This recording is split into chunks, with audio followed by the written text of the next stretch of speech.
Hi, I'm Darcy Priester, an Instructional Technology Resource Teacher. In this video series, I spotlight EdTech tools and how you can integrate them effectively into your classes.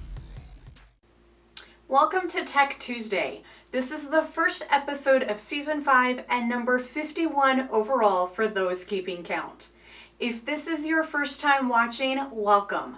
I'm Darcy Priester, an Instructional Technology Resource Teacher, or what is often referred to as a coach in other districts. I teach at a high school in a small school district in Northern Virginia.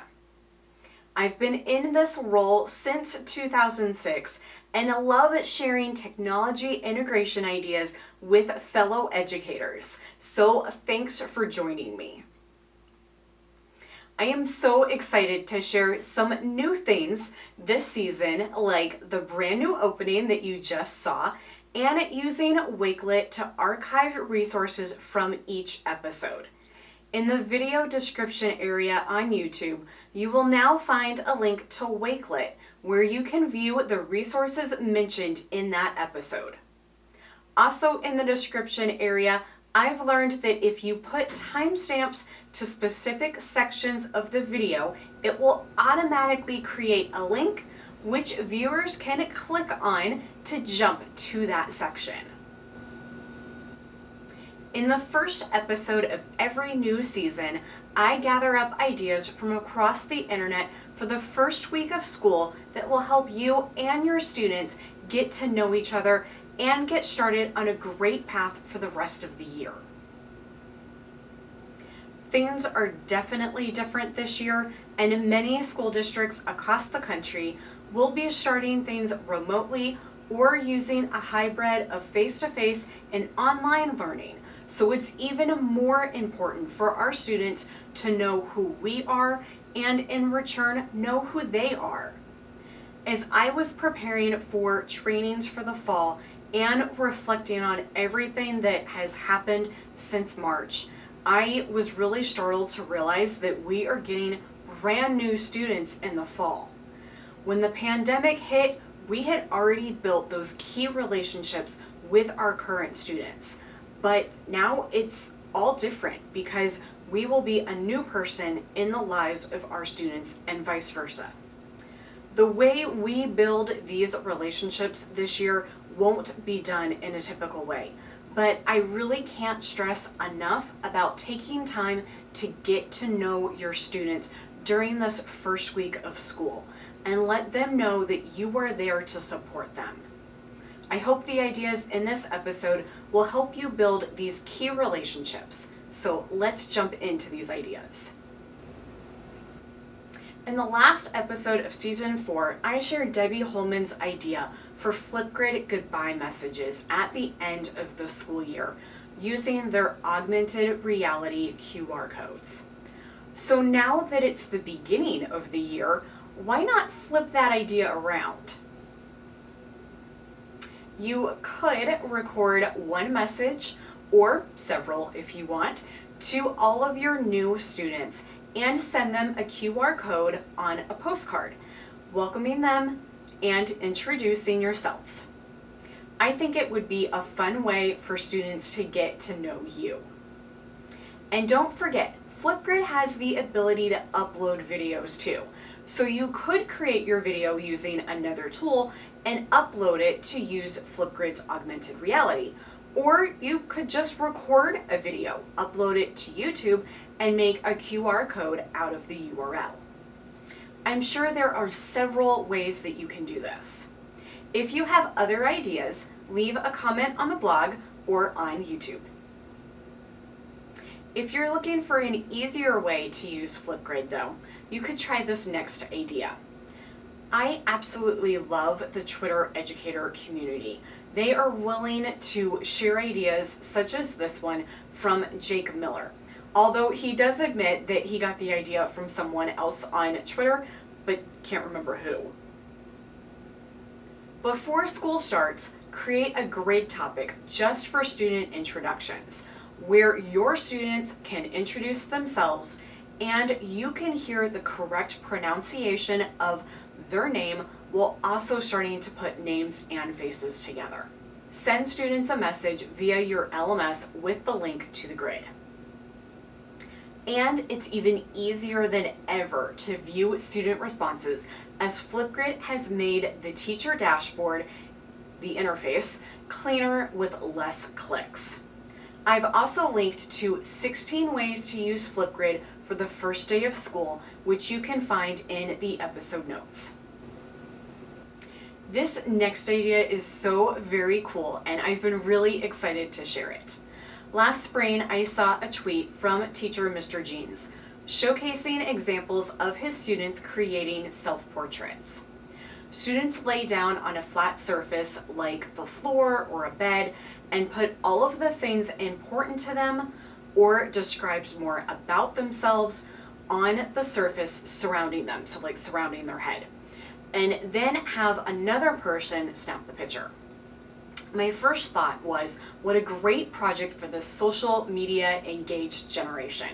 I could totally see this on Instagram or Snapchat, and in fact, it reminds me of this photography style on Instagram called Flatlay. This is where you take a photo from directly above the subject. So you take a flat surface that serves as the backdrop for the subjects of the photo, where the subjects are items that have been arranged on the surface like a vignette and lay flat in place. It also looks a lot like artist Greg Segal's work seen here. Students could research Segal and get inspired by his works and create their own. When I read through the comments on this tweet, I also found a different approach from another teacher, suggesting students show the masks that society wears and why they are worn, which I think is a really good contrasting assignment. If you do this as an assignment with your students, you don't have to take the real social media route. Instead, I suggest checking out Ditch That Textbook's social media templates. Matt has templates for Instagram, TikTok, and many more. So once students have a photo, they can add it to the template and turn it in. If you're face-to-face for this project, you can set up a digital gallery walk on laptops. If you're doing remote learning, set this up a little differently. Go to Ditch That Textbook's website and get the different templates. Use the force copy link and share via your LMS. Make sure to give your students a choice as to which medium they will use, Instagram, Snapchat, etc., and allow them to design their self-portrait. Turning it in will also be a little different because we want everyone in the class to see each other's self-portraits. So create a separate Google slide deck that has the same number of slides as you have students. Leave them all blank. Share the file with your students and give them edit access, making this a collaborative slide deck. Then assign each student a slide. Have them open the template with their design and this second deck. Students will click on the design in the template and copy it. Then move to the second slide deck and paste it into their assigned slide. Now everyone will be able to see each other's work. You could even send a link out to parents with view-only rights to show off your students' work as well. Now, here's a little bonus. I've put this activity together for you. If you have Canvas, I've created a module and shared it to the comments where you can download it and add it to your course. It includes resources to help students understand what a Flatlay photo is and a planning sheet with guiding questions that will help them decide what should be in their self-portrait. There's also a teacher's note to help you with how to set this up for remote learning. Now, if you don't have Canvas, don't fear. I've put the resources in a Google Doc that you can save via the episode notes and copy and paste as needed. You can also check out the episode notes for the link to the Ditch That Textbook templates as well. Keeping in line with our self-portrait theme, back in June, I attended the Kahoot EDU Summit and learned about Selfie Kahoots from Carol Salva. Apparently, when you get a job at Kahoot, you are asked to make a Kahoot about yourself so your new colleagues can get to know you. That's a pretty cool idea, right? I really like it. Carol loved this idea too, and it's been a huge hit with the teachers that she's shared it with. It's an awesome activity for students to get to know you too. If you're online when starting school, this isn't a big deal. Just use the new challenge mode that allows students to go through the Kahoot in a self-paced mode. Check out the episode notes for how to do this. Then turn the tables. Have students create their own Selfie Kahoots. When completed, they can copy and paste the URL into a Google form, and you can share out the accompanying spreadsheet with the entire class and let students take turns playing each other's Kahoots. What's even better is that Kahoot now allows for images to be added to questions and answer choices, so your Kahoots can be really visually appealing and engaging. At the end of the year, you could ask students to take your Selfie Kahoot again to see how much they remember and what they've learned about you over the course of the school year. Once you've started building these key relationships, it's time to focus a little more on your classroom environment and make the shift towards academics. One of the best activities for this transition is called Apps Day. This is the ideal way to start the school year off right, especially one that probably starts out with remote learning. I learned about Apps Day at the 2019 VISTE conference in December. Designed by educators Patrick Hauseman and Phil Strunk, this HyperDoc activity will introduce students to the tools you want to use, everything that you want to use throughout the year, and give them time to practice with the tools in a stress-free way. There's no pressure to have to learn a new tool and add content. On the left side column, students view a quick tutorial for how to use the tool. Then in the right column, students receive a simple task such as creating a top 10 list of their favorite foods or movies and a place to add a link to their finished product. It gives you more information about your students while demonstrating that they know how to use the tool. Several of my colleagues at MPHS used Apps Day at the beginning of the spring semester, and they really liked it. You can edit the template for your own use and add your own tools and final products. 2 other activities to start thinking academically is to have your students learn about what is coming up in class this year in this 1-2 punch by John Meehan. First, hook your students by creating a course trailer, like a movie trailer, that showcases what units, projects, and themes they will be learning. Make it fun, make it creative. You can check out my Wakelet collection on course movie trailers for inspiration. Then have students go through your syllabus in a gamified way. But instead of me telling you about this, why don't I just have John tell you about it in more detail? Here's John Meehan. Hi everybody, my name is John Meehan. I'm the author of a book called Adrenaline Rush, which is all about game-changing student engagement, inspired by theme parks, mud runs, and escape rooms. And today I want to talk to you about a way to change the game in your classroom from the very first day of school. If it's summer, if it's the weekends, you can go for a walk, you can be in nature, you can just make a mess. You can go for a mud run or an escape room where you kind of make your own decisions and ultimately you are in charge of which path you choose, right? And there's something that's very fun and very exciting about that. But we get in our traditional classrooms, all that fun goes away. Then becomes rows of desks and teacher talking, and we have so much procedural stuff in those early days of class we know we need to get through.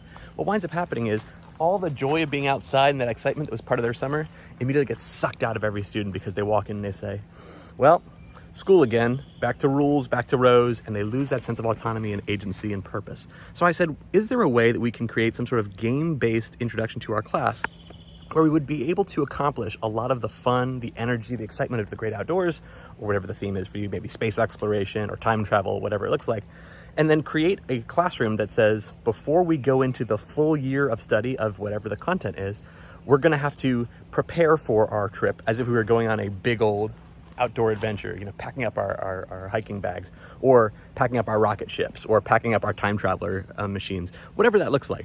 So I have some slides here I'll show up in the background, and I have a book, like I said, it's called Adrenaline Rush. You can find out more on my website, which is adrenalinerush.com. That's www.adrenalinerush. I'll put that there on the screen. But let's talk about it here as an example of how we can change the game in our classrooms from day one. First day of class, I'm sure you're like me and you have a lot of procedural stuff to do. Maybe sign up for text alerts, or get students to give a short About Me survey, or sign up for your LMS, whatever it looks like for your classroom. There's a lot of things procedurally that need to get done. But the truth is, I don't care whether they sign up for text alerts before they join the LMS, or whether they give me their parent survey before they give me their contact information. In the end, I have 8 or 9 or 10, whatever procedural tasks, but we can do it in pretty much any way we want to. So from the first day of class, I'll take students and divide them into teams. I'll say, all right, blue team, green team, red team, orange team. On your mark, get set, go. We're gonna blast off into space. Which team will be the first one to pack their rocket with all of the things that we need? And then students will compete against one another as a team, taking one of those look-for items back to their desk group, working on it as a team. If they get it right, they call me over, I say you're good to go, and they're moving on to the next station. If they don't have it 100% right when they call me over, I'm like, ooh, so close. I gotta see 3 out of 4, nope, 4 out of 4. All right, you guys are good, and you're moving on. So you can do pretty much anything you wanted to. Introduce them to the course syllabus, have them sign and return a document, have them sign up for text alerts, or have them log into an LMS, do an About Me survey, a face-to-face. You have a big old scoreboard in the background where you're keeping track of which team is blasting off or racing ahead. And you've designed a number of modular stations where it can be done in pretty much any order, A, B, C, D, D, C, A, B, et cetera, et cetera. But by the end of 2 or 3 periods, whatever that 80 or 90 minutes you need for those first couple of days of procedural, every student has completed every task. At the end of those first 2 or 3 days, if for any reason they have not completed those tasks as a group to see which group, quote, wins, you have the opportunity to then say, all right, gang, we have only the rest of today's class to get this done. Maybe you've allotted 100 minutes for this activity for those procedural things up front. 10 stations, each take 10 minutes apiece. And when we're done, we are done. Whatever your team does not get done in class, it becomes individually yours for homework. So there's an agency, there's an autonomy, there's a sense of mastery and purpose, and a little bit of team-based speed behind it. Taking us back to the great outdoors, then, it feels like you choose your path. There are many ways to get there, but try not to get wet. On your mark, get set, go. Right? The floor is lava. I found it's really fun, really exciting. It's a great way to sort of mix in some fun little icebreakers, because you as the teacher are spot checking them and telling them 3, 4, 5, 6, 7, 10 times, hey, nice work. You're Bobby, right? Or getting to know a little bit about how your students learn or how they develop. I'll put a link here on the website. Please feel free to take a look. Hit me up. Let me know how I can help. I'm on Twitter at MeehanEDU. And my book is called Adrenaline Rush. It's all about game-changing student engagement inspired by theme parks, mud runs, and escape rooms. Because the big secret is we're not actually teaching content. We're teaching kids. And if we can get kids excited, they'll jump through hoops of fire for us. So why not make a mess? Thanks again. Stay safe. Bye. Thanks, John, for sharing about Dream Rush and how our classrooms can be different from day one. I've read Adrenaline Rush and used some of the activities from the book in professional development with my school. And you may have seen my tweets on the Egg Dash Challenge, just one of the amazing activities mentioned in the book. If you're looking for ways to engage with your students over content and have lasting learning experiences, I would definitely check out John's book and website. Another key element this school year will be having a conversation with your students about a learning schedule. Give students a template and walk them through how to fill it out. Think about wake-up times, meals, office hours, when those are being scheduled, and also have them think about what their harder classes versus their easier ones are, and suggest tackling assignments for those harder courses first and get them out of the way. Then they can focus on the easier tasks. Create one for yourself as well, and use it to show students, use it as a model. That was a lot to pack into one episode.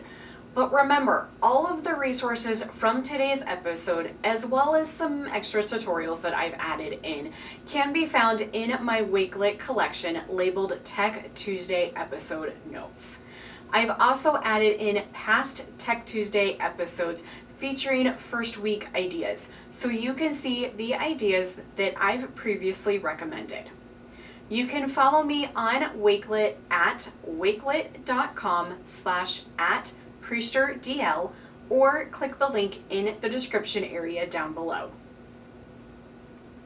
In light of changing situations and the number of possible resources available to teachers, I've decided to go back to having videos every 2 weeks for at least the first 5 episodes of the season. At the time of this recording, my district has chosen to use a hybrid model, and I feel like we all need more support at this time as we transition once again. So I'm hoping having episodes less spaced out will be more helpful to all of you. I'll probably switch back to every 3 weeks again once things are a little more settled. Having said this, don't forget to hit the subscribe button and the little notification bell so you can get notifications no matter when I have new videos and episodes available. Thanks for joining me this week, and another special thanks to John Meehan for stopping by too. See you in 2 weeks for the next episode of Tech Tuesday, where I will be sharing back to school with remote learning ideas. See you later.